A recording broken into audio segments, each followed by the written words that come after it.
João, 13 anos depois da fundação do Sebar, como é que você, e aí eu estendo essa pergunta a vocês três, veem o papel do Sebar na realidade do mercado nacional e internacional da arbitragem? Acho que hoje o Sebar se tornou uma instituição incontornável, ou seja, o Sebar é certamente a referência a nível de pesquisa acadêmica, difusão acadêmica de arbitragem no Brasil. Isso me parece certo. Como já foi afirmado pelo Edu e pela Adriana, o Sebar hoje também tem uma visibilidade internacional enorme. Acho que ninguém pensa hoje em arbitragem no Brasil sem pensar no Sebar. Então, acho que certamente o Sebar atingiu um pouquinho, muito mais do que a gente pensou no início. E acredito que o Sebar continue mantendo esse papel, principalmente porque hoje ele está em excelentes mãos, e sempre pensando nessa questão de que a gente deve pensar a arbitragem. O Sebar não é uma instituição profissionalizante, o Sebar não é uma instituição de formação.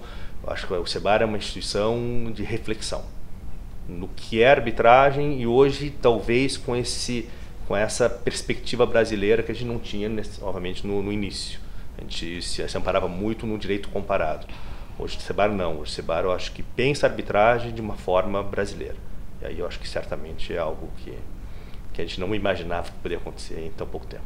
O Adri, eu queria também perguntar para você como é que você vê o Sebar nos próximos 5, 10 anos.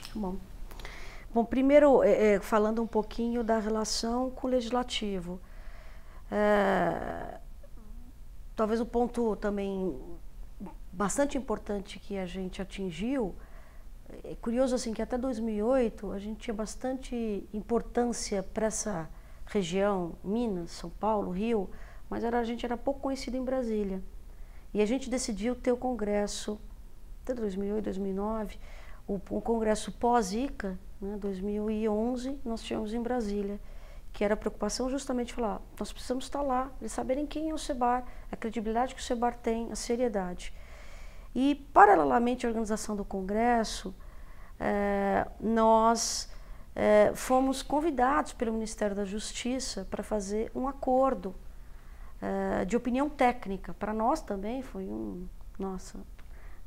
foi inacreditável o Ministério da Justiça nos reconhecer como a entidade com capacidade técnica para opinar sobre os diversos projetos de lei que circulavam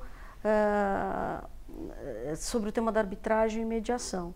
Nós fizemos esse acordo, assinamos no próprio Congresso o acordo, é um acordo de 1 ano, e que emitimos diversas opiniões técnicas, tivemos várias reuniões, e eu tenho certeza que isso continua na sua gestão, justamente agora no tema da revisão da lei de arbitragem. Então, para nós é muito importante a gente ter atingido esse ponto e ter continuado a ter essa credibilidade, né? E não é à toa, eu acho que eles reconhecem realmente a instituição como uma instituição que tem capacidade de fazer juízo crítico do que é arbitragem e de como os projetos de lei, alguns sem nenhum sentido, podem impactar negativamente a arbitragem. Então, para mim, o Sebar cumpre muito da sua função quando ele tem... A gente já tinha o desenvolvimento da comunidade, né, via dos congressos e via as revistas. O diálogo com o judiciário e aí o parecer técnico, né, a capacidade de dar opiniões técnicas para o legislativo. Adriana Pucci participou muito disso já na minha gestão e continua na sua, Lauro, e eu tenho certeza que a atual diretoria tem feito um trabalho muito bom nisso, que é, a partir desse momento, que já é uma projeção para o futuro, né? A partir desse momento que está tudo bem, nós atingimos um crescimento incrível, paralelo, como disse o Eduardo, ao desenvolvimento do mercado de arbitragem. Atingimos esse desenvolvimento. Bom, o que o Sebar precisa cuidar? Acho que para mim, que uma das principais funções do Sebar é esse acompanhamento legislativo, aqui e outras instituições semelhantes, mundo afora. É um trabalho muito cuidadoso, é um trabalho que não aparece, muita gente não quer fazer, porque é um trabalho de idas a Brasília, de conversas com senadores, conversas com deputados, alinhamento com a comunidade para decidir a própria opinião do SEBAR sobre cada tema. Para mim é um trabalho caríssimo daqui para o futuro. A Adriana Pucci liderou isso, iniciou na minha gestão, sei que está fazendo, o André Abud, o Rafael Alves, você mesmo e tantos outros. Para mim isso é extremamente importante.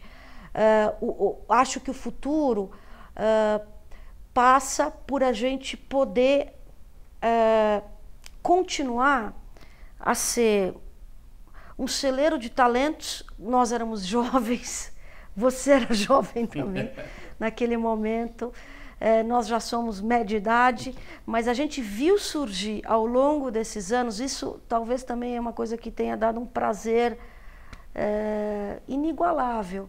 Além da gente ver a projeção que o SEBAR teve, essa concepção que a gente jamais poderia imaginar, e essa importância nacional, a gente viu as pessoas brotarem, a gente viu as gerações surgirem, e a gente vê gerações muito talentosas.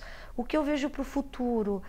A gente tem que ser uma instituição que permita que essas gerações surjam, tomem conta do SEBAR, tragam ideias novas. Todas as ideias que a gente está falando aqui, elas não tinham um antecessor.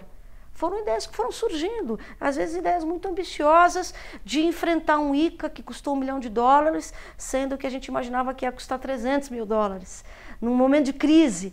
Então, acho que não pode acontecer o que aconteceu em outros países, que é a geração estabilizada se apoderar do SEBAR. E não deixar as novas gerações surgirem. Essa é uma grande preocupação, além de manter tudo, evidentemente, que vem vindo muito bem. Mas acho que é isso, é ser um guardião um pouco dos valores que acho que regem a arbitragem em geral, com permeabilidade, porque, como todos nós sabemos, a arbitragem é muito fácil pregar para convertidos, né? Então, esse trabalho, obviamente, com as instituições é um trabalho muito importante, porque é muito fácil aqui entre nós falarmos muito bem da arbitragem, de como tudo funciona bem. Eu acho que é ter senso crítico e saber que ter senso crítico e trabalhar para o aprimoramento do funcionamento da arbitragem talvez seja a principal contribuição que o SEBAR possa dar. De fato, a gente tem um desafio com ser permeável a críticas. E obviamente, quando a Adriana fala obviamente, esse amor à instituição, ao contrário de outros amores, ele claramente não é cego. E eu acho que a gente precisa, por isso, ouvir muito as críticas, saber que a arbitragem tem uma série de vicissitudes também, que precisam ser trabalhadas, enfrentadas, porque eu acho que o grupo que está no SEBAR não deve estar aí para, outra vez, pregar para convertidos. Ele precisa ouvir as críticas daqueles que conhecem menos de arbitragem, as críticas daqueles que conhecem muito de arbitragem, e acho que ser permeável talvez seja a grande característica. A gente não pode deixar o SEBAR se transformar numa instituição arrogante, porque a partir do momento que ele se transformar numa instituição arrogante, que ela acha que seja a última palavra nas coisas, eu acho que a gente não vai muito longe. Então acho que esse é um ponto, para mim, acho que fundamental. Eu acho que nessa linha do que você está falando, uma das características mais bonitas e produtivas do SEBAR é que, apesar de ele ter presidente, vice, ele é, antes de tudo, um órgão, uma entidade colegiada. Então, a diretoria, que hoje tem 8, 9 membros, né, faz as coisas realmente em conjunto, se divide as tarefas, discute todos os temas, o que naturalmente leva a essa riqueza de discussões e a essa convergência ou divergência, né, de opiniões que são diversas. Quer dizer, não há um personalismo na instituição que permita que ela se torne uma instituição arrogante.